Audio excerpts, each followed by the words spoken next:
Аз лично си купувам втора ръка макове. Следващия вече няма да е втора ръка. Обаче сега ще покажа от кой човек си ги взимам. И вече имаме 3 мака купени от него. На мен Жани ми го показа. Чакай сега MacBook. Само че... колкото и странно да ви струва от Габрово човек. Да не съм чул лошо за Габрово повече. Ето го пича. Той продава супер много макове втора ръка.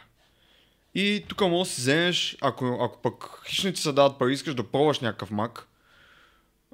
Примерно можеш нещо такова супер бюджетни варианти. Сега естествено има и напомпани, но важното е, че е по-добре да си вземеш M4, отколкото M2 по-напомпан. Нали сега този тук е свръхнапомпан.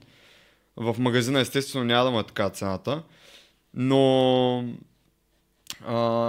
примерно ако разликата е 1000 лева, Furby, какво е Furby? Можеш ли да ме светнеш?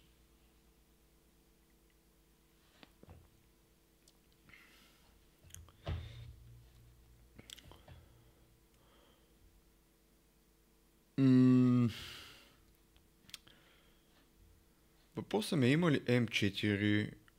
Защото той буквално продава чисто нови макове понякога.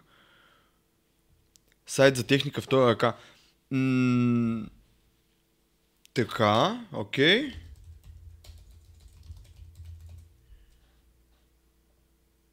Я да видим.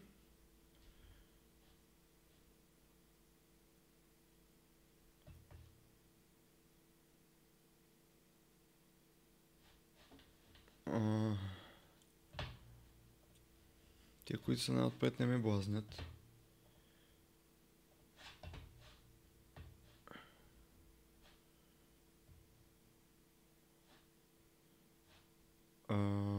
Много неудобен сайт. Човек, те тук продават някакви 2019 модели. Свръх стари неща. M1 Pro. Това е оверпрайс от всякъде. Нали, 16 инчов M1 Pro. Чай, тук ще го има ли такъв?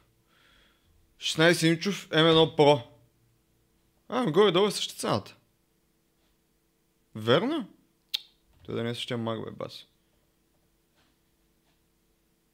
Що е толкова скъп това маг, бе?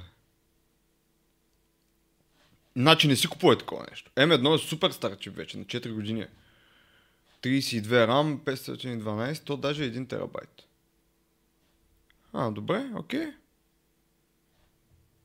Но... имат и някакви iMac-ове от старите, като моя. Такъв имам аз. Само че...